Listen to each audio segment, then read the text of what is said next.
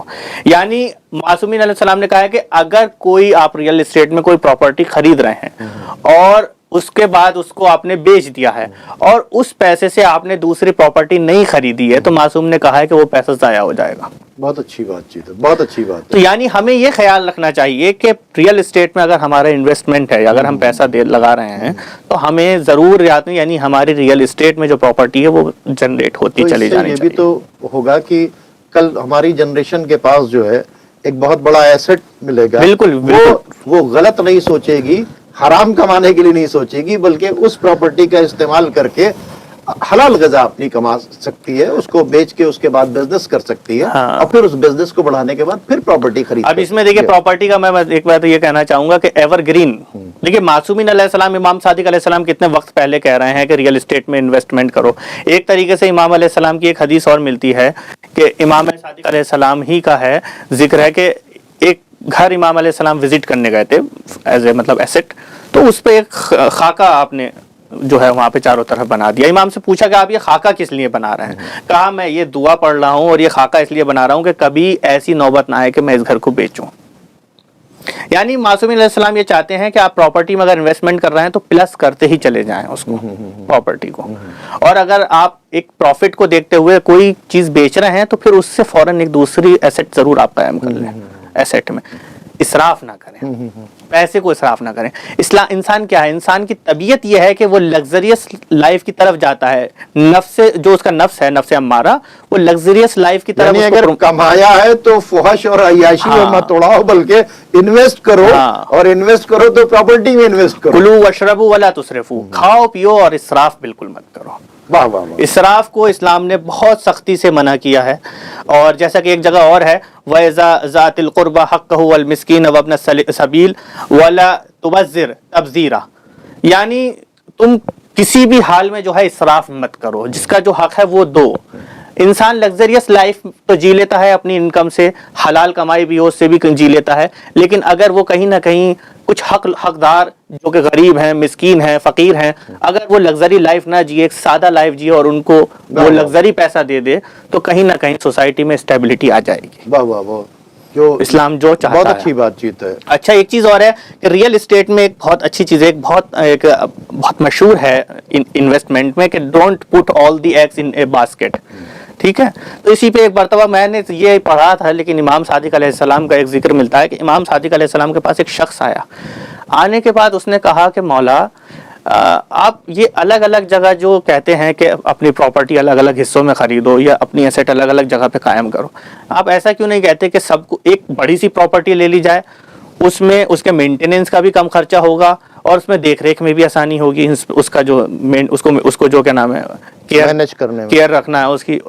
تو امام علیہ السلام نے کہا نہیں, کہا کہ اگر خدا نخواستہ کوئی ایک ایسے حالات آئیں کہ جس کی وجہ سے کوئی اگر پراپرٹی پہ کوئی بات آتی ہے یا پراپرٹی کو نقصان ہونے والا ہے, تو پھر اگر ہم سارا انویسٹمنٹ ایک جگہ کر دیں گے تو پھر ہمارا سب ضائع ہو جائے گا. فار ایگزامپل ہم نے بامبے میں سب کچھ انویسٹ کر دیا, وہاں سلم آ گیا تو اب ہم بیکار ہو گیا. لیکن اسی لیے الگ الگ جگہوں پہ آپ پراپرٹی خریدیں, الگ الگ جگہ پہ انویسٹمنٹ کریں, تاکہ آپ کی اگر کہیں ایک جگہ پہ کسی بھی طریقے سے, وہ تو ایک طریقے سے مطلب ایک یعنی کہ ایک طوفان آ گیا اس سے ہو گیا, لیکن کسی بھی طریقے سے اگر ایک ایسٹ ضائع ہو رہی تو دوسری آپ کی بچی رہے. بہت اچھی بات. تو اسی لیے امام نے کہا کہ مطلب وہی کہ تم اپنا سارا کا سارا سرمایہ ایک تھیلے میں نہ رکھو کہ اگر وہ تھیلا گیا تو سب سرمایہ چلا جائے گا, بلکہ اس کو اپنے جتنی بھی تمہاری ایسٹس ہیں اس کو الگ الگ رکھو. انویسٹمنٹ جو ہے صرف ایک جگہ مت کرو, چھوٹا چھوٹا انویسٹمنٹ الگ الگ جگہ کرو.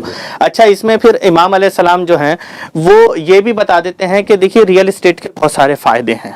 ریئل اسٹیٹ اس ٹائم سے لے کے آج تک وہ ایور گرین ہے, لیکن ہمیں یہ دیکھنا چاہیے کہ معصومین اسی طریقے سے گولڈ کے بارے میں بھی ہے اور چاندی کے سلور کے بارے میں بھی ہے کہ اگر آپ اس میں انویسٹ کر رہے ہیں تو اس کو کس طریقے سے رکھیں. بتایا ہے کہ اس کو دیواروں کے اندر محفوظ رکھو گولڈ کو. تو گولڈ کو بھی آج کے دور میں کرنسی آپ کی محفوظ نہیں ہے، اگر کرنسی میں آپ کر رہے ہیں تو کرنسی میں کچھ بھی ہو سکتا ہے. مطلب گولڈ کو اب اس زمانے میں دیوار کے اندر یعنی کہ اس کو زیادہ سے زیادہ محفوظ رکھو. اور یہ چیز دیکھیے کہ آج بھی یہ جو ہمارا ماڈرن سے ماڈرن اکنامک سسٹم آ چکا ہے، وہاں پر بھی ریئل اسٹیٹ اور گولڈ کو ایور گرین ایسٹ مانا جاتا ہے اور وہاں بھی قبول ہے. لیکن امام کس دور میں اور کہاں بیٹھ کر وہ یہ چیزیں بتا رہے ہیں؟ امام جو بتا رہے ہیں وہ یہ اس کا سیدھا میسج یہ ہے، بالکل اس کا سیدھا میسج یہ ہے کہ ہمارے پاس جو علم ہے وہ اللہ کی طرف سے ہمیں سیدھا ودیت کیا گیا ہے. ہم انسانوں کے محتاج نہیں ہیں، ہم انسانوں کے ریفارم کے لیے آئے ہیں.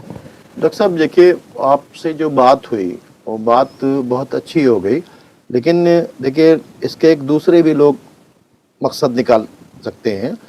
چاہیں گے کہ اس کو بھی واضح کر دیں کہ جو لوگ مال جمع کرتے ہیں سونے اور چاندی، ان کو جو ہے قیامت کے دن اس کو تپا کر اس سے داغا جائے گا. بالکل ٹھیک ہے، تو یہی بات چیت ہے. تو گولڈ جو جمع کرنا ہے یا کیا نام ہے پراپرٹی میں انویسٹ کرنا ہے، تو وہ اپنی کیپٹل کو سیکیورڈ کرنا ہے، لیکن اس کے ساتھ وہ کنڈیشنز بھی ہے کہ یتیم کا، مسکین کا، پڑوسی کا، اور اپنے یعنی جتنے لوگوں کے رائٹس آپ کے اوپر ہیں ان سب کے اوپر خرچ کریں. عیش و عشرت میں نہ خرچ کریں اور بچے ہوئے پیسے کو وہاں کے اوپر آپ اسے سیو کر سکتے ہیں. یعنی اپنی رسپانسبلٹی پوری کرنے کے بعد اس پیسے کو آپ سے. جی بالکل صحیح، آپ نے اس بارے کی طرف، یہ بہت ضروری تھا، ورنہ اس کا کوئی میسج، اس کا میسج جو ہے وہ یعنی جس کو ہم کہتے ہیں میسج ہے کہ صاحب کی ادھر ایک تو منع کیا گیا اسلام میں جمع کرنے کے لیے، اور یہ کہہ رہے ہیں اپنے چینل کے ذریعے کہ گولڈ. تو اس میں ایک چیز میں عرض کر دوں، دیکھیے گا کہ سب سے پہلے ہم عرض کر چکے ہیں کتنا بھی آپ انکم، کتنی بھی ویلتھ آپ جنریٹ کر سکتے ہیں، اسلام منع نہیں کرتا ہے. لیکن آپ اگر خمس اور زکوٰۃ دے رہے ہیں تو تو اس سے چیریٹی ہماری ہو رہی ہے. آپ خمس، آپ کے اوپر زکوٰۃ واجب ہو رہی ہے، آپ زکوٰۃ دے رہے ہیں. آپ کے اوپر خمس واجب ہو رہا ہے تو آپ خمس دے رہے ہیں. مثال کے طور پر آج آپ کی ویلتھ تھی آپ کی 5 لاکھ، اور آپ مطلب آپ کا جو اغتنام ہے، جو آپ کا بچا ہوا ہے، اس پہ آپ نے 1 لاکھ خمس نکال دیا ہے. اگلے سال آپ نے ماشاءاللہ اور محنت کری، اب 2 لاکھ نکالنا ہے، تو 2 لاکھ سوسائٹی کو دے رہے ہیں نا آپ. بہت اچھی بات ہے. سوسائٹی کو جتنا آپ جنریٹ کر رہے ہیں تو اتنا سوسائٹی کو دے بھی تو رہے ہیں. اور اگر حلال کمائی، جی، اور اگر آپ نہیں دیں اور حلال کمائی سوسائٹی کو دے بھی رہے، جی، اور اگر آپ نہیں دیں، مان لیجئے آپ نے، یہ بہت باریک مسئلہ ہے، اگر آپ نے نہیں دیا ہے تو آپ یہ سمجھیں کہ بالکل آپ کا جو پیسہ ہے، جو بھی انکم ہے، وہ حرام ہو گئی ہے، وہ حلال رہی نہیں، آپ کی انکم حرام ہو گئی.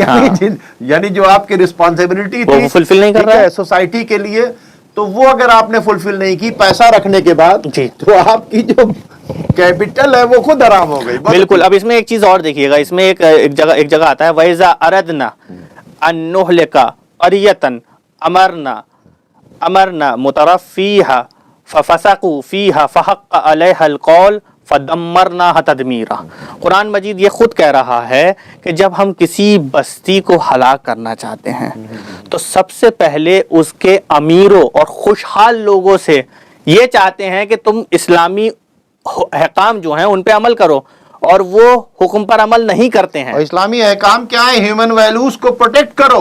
غلط تو نہیں کہہ رہے، ہاں بالکل، سوسائٹی کا اپلفمنٹ کرو. دیکھیے اب یہاں اس آیت میں ایک بہت باریک بات ہے، میں وہی عرض کرنا چاہ رہا ہوں کہ اگر کوئی سوسائٹی، اگر کوئی معاشرہ، اگر کوئی فرقہ اگر برباد اللہ کرنا چاہتا ہے تو اس سے پہلے سب سے پہلے ریمائنڈ کراتا ہے اس سوسائٹی کے، اس فرقے کے امیروں کو کہ تمہارے پر کچھ احکام ہیں، اور وہ اس میں اس کی اعتنا نہیں کرتے، پرواہ نہیں کرتے، اپنی ریسپانسبلٹی کو فلفل نہیں کرتے، بس سب سے پہلے اللہ تعالیٰ ان امیروں کو برباد کرتا ہے.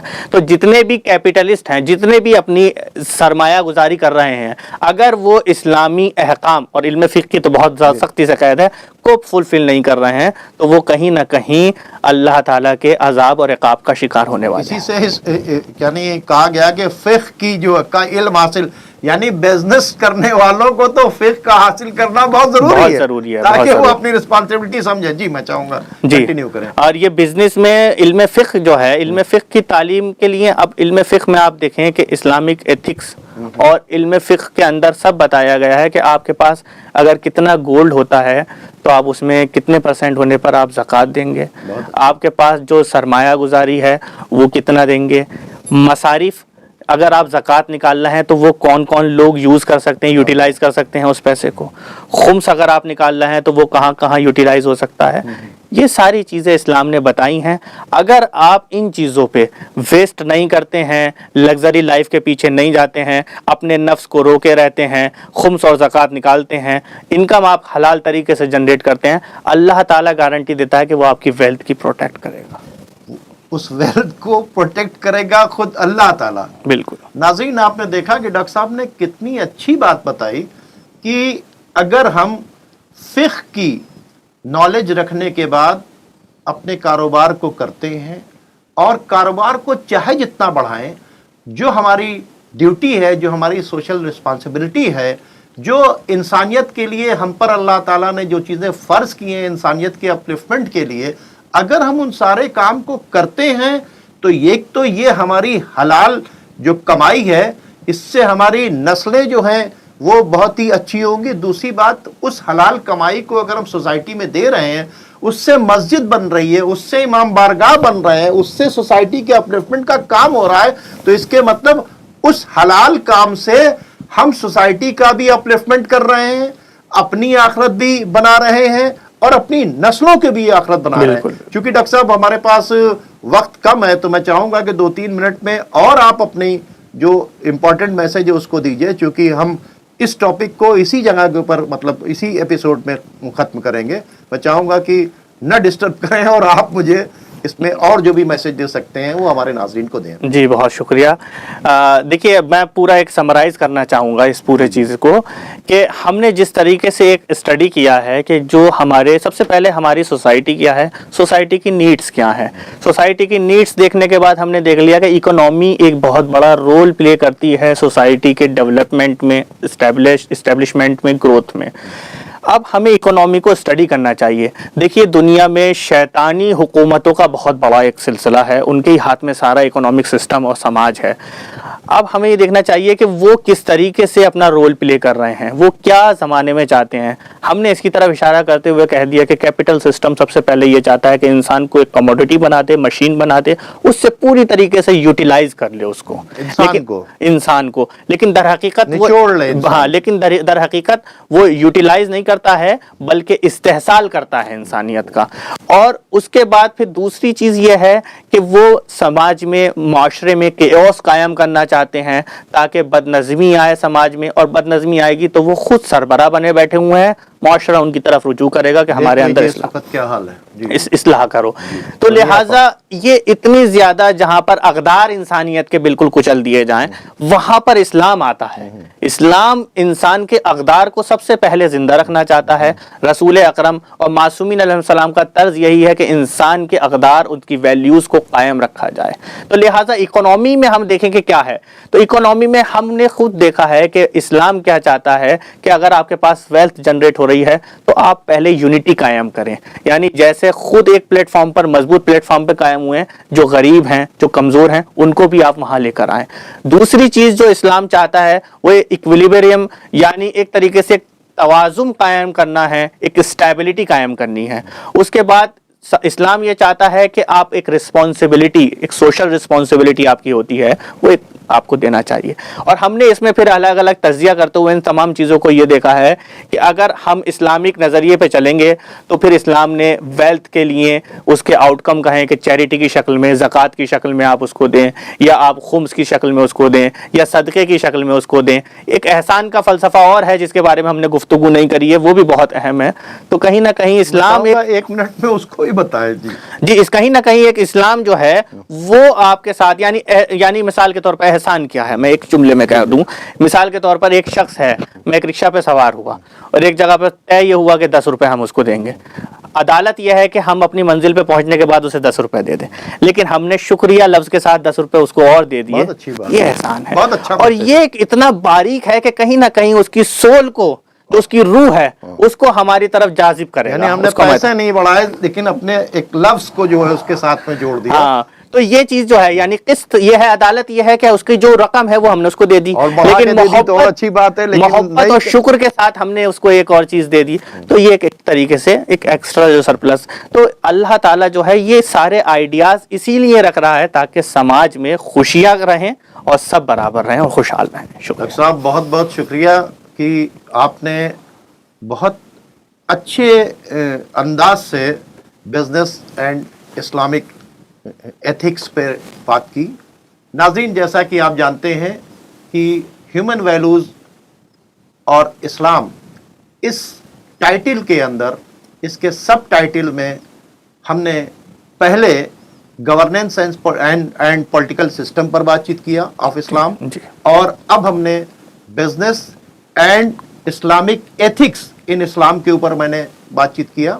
اور انشاءاللہ ہم اگلے ایپیسوڈ میں ہم کسی اور سب ٹائٹل پر بات کریں گے، اور ہم لوگوں نے جو میسج دیا ہے، آپ کے سامنے جو رکھا ہے، وہ سوسائٹی کے اپلفٹمنٹ کے لیے رکھا ہے، تاکہ ہر ایک شخص اگر اپنی اپنی ذمہ داری پوری کرے گا تو یقیناً ہم ہیومن ویلیوز کو پروٹیکٹ کر سکتے ہیں.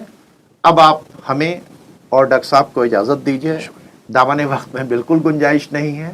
خدا حافظ.